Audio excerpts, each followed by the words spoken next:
know, spinach. I don't really like the traditional basil pestos. I just don't like the taste of basil. I know that's weird. So that's why I do spinach. It also has cilantro, and I know cilantro can be a pretty controversial herb, especially in this household. I love it. I can put it on anything. I'll eat it raw, and Nicola hates it. To him, it tastes like soap. That's what they say. You either love it or hate it, but I promise you don't taste it in this recipe. I put so much garlic in here that's pretty much the forefront of it. You can pretty much use whatever you want. I've tried this with kale. Kale's a bit of a stronger, tougher vegetable to use, so you will notice the taste of kale a lot more than spinach. Yeah, so it's very few ingredients, and this recipe for pesto is like the basis for so many things that I make. I make a pesto mac and cheese. I put it on pizza instead of tomato sauce. It's great sandwich spread, like for sandwiches, for burgers. Mix a little bit of mayo in there. It is delicious, so flavorful, and you can use it in so many different ways. Very few ingredients. I use spinach, cilantro, lemon, garlic, salt, pepper, olive oil, and then nuts. Normally I use pistachios and walnuts. I don't have any of those in my freezer this time, so I'm using pecans today. I don't know, we'll see how they taste. Again, it's just a little, it's not gonna be like a forefront taste, so I don't think it really matters. If you're allergic to nuts, just leave it out. Again, not a big deal. I also don't really measure, but I will put proper measurements in the description below for you guys. However, I usually just go by taste. If you don't have like a full cup of cilantro, use what you have. If you don't have cilantro and you have another type of herb, sub it in instead. If you want to do this completely basil instead of spinach and cilantro, go for it. This is just kind of a basis in my favorite way to use up some veggies and, you know, some fresh cilantro I always have lying around. This is a great way. You blend it all together and you can reuse it again. And I freeze it and I put them in these cute little mason jars, and they go in my freezer, and I will pull one out when I need it. So let's get started. So I have a very tiny food processor, as you can see. I live in a really tiny one-bedroom apartment, so I don't think a bigger one would even fit in here. So I might have to do this in kind of batches, but we'll see how it goes. So actually, you know what? I usually put the nuts in first, just because I find it touches the blade a little bit better in this one, and they'll blend a little better than if I put them once everything's already mixed. So I'm pretty much just gonna stuff as much cilantro and spinach in here as I possibly can, and we'll go from there. So just whatever fits, and then I will do a little bit of cilantro as well. And, you know, help your food processor out. You guys can break things up a little bit. It'll just make it a little bit easier. I throw everything in there, stems, leaves, everything, because it's gonna get blended up. And I kind of like my pestos to have a little bit of a texture to it. So I really don't mind, you know, having little bits of chunks of whatever in here. All right, so get the lid on and we can start blending.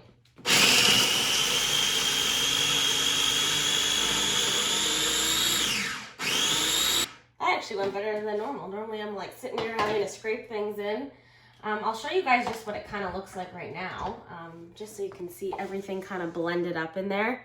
You see all the little bits of everything. Honestly, this with just like a little bit of salt and pepper would probably be like delicious right now, but we're gonna keep going. Well, I think I moved the blade a bit, that's all right. There we go. I'm gonna add a little bit more spinach to this. And I have a whole container of spinach. I'm not sure if I'm gonna use all of it. We'll kind of see as we go. So I'm gonna put a little bit of olive oil just to start.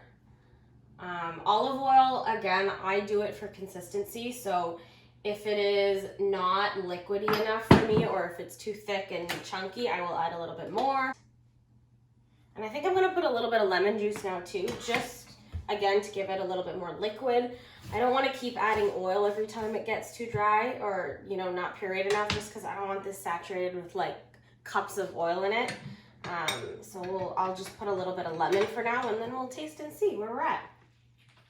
All right, get all that in. I'm gonna put a whole half a lemon in there. Lemon and garlic are like my favorite flavors for cooking, so the more the better. All right. All right, that's starting to look really good. So I'm gonna go ahead and start adding some of my garlic and some of my salt. I'm just gonna chop the garlic like a little bit, just to help the food processor out. It's already, you know, trying to break up all these spinach leaves and stems, so I just want to help it out as much as I can. I have 3 cloves here. I was debating on doing a 4th, but I think I'll start with 3, and if I want more, I'll add more. I'm gonna add a little bit more olive oil now. You know, I've only added maybe what, like half a cup by now. I'm just doing a couple tablespoons at a time. And I'm gonna put a little bit of salt and pepper. The salt will start kind of breaking things down a little bit as well. And again, this is all to taste. So I'm gonna flavor it and then I will taste it after. I'm gonna add a little bit of pepper. And I might add just a little bit more, the last little bit of my cilantro in here. And then I'll try to add a little bit more spinach once all this gets blended in. All right. A few minutes later. There we go. Going.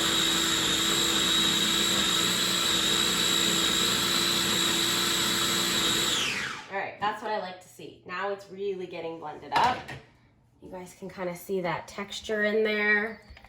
Everything's kind of, you can still see specks of stuff. It's a little bit chunky. Exactly what I like. I am still gonna add a little bit more spinach to this. I'm kind of looking to use like most of my container of spinach. I like to leave a little bit of spinach for like the week again for salads and sandwiches, that kind of stuff. Or if I'm making anything, I'll wilt spinach in to pastas or stuff like that.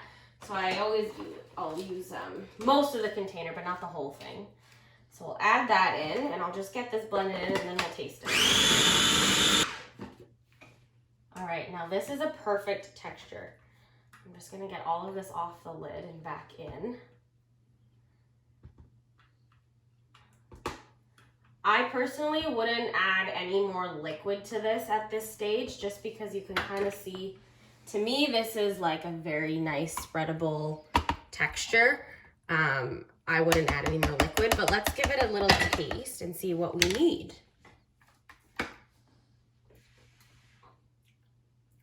Oh, so lemony, so garlicky. I actually think my seasoning's spot on.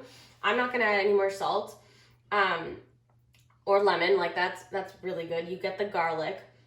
I might add another little bit of a clove, maybe not. It is very garlicky, but I love garlic. I think I'm gonna leave it as is, guys. So, how easy was this to make pesto? That took me what, like 10 minutes? Not even. Very simple to make. I actually, when I fill my jars, I only usually fill them about halfway up. And the reason for that is if I am making pasta or pizza or whatever, I generally, like, because, you know, this is pretty concentrated as is, I never need to use like a full like cup. I think this is a cup measure in here. I'm not 100% on that, but you only need like a half a cup and it will flavor your mac and cheese or your pasta. Or if you're doing a pizza, like it'll spread itself out that you only really need about a half a cup serving. So I only do them at about half a cup servings at a time, just because if I defrost the entire thing, I don't want it to sit in my fridge and go bad and then I never got a chance to use it. So I'd rather portion them in smaller amounts. That way I can use the whole thing at one time. But as you can see, guys, this is so simple. Look at that texture. It looks like a regular basil pesto. I promise you do not taste the cilantro at all. Honestly, I don't even know if I'd be able to tell this is spinach. It just tastes super garlicky, lemony, herby. Feel free to swap out any herbs or any vegetables. You could add a little bit of kale to this. It would give it a little bit more texture and a little bit more of a deeper flavor. But yeah, so simple, so easy, so many different ways to use it. I hope you guys make this. Tag me in all your videos if you do. Let me know what you think about it. If you have a really good pesto recipe, I'd love to hear it as well, or anything else you guys put pesto on, because I could put it on everything. Thanks for watching, and I hope you make this. Bye, guys.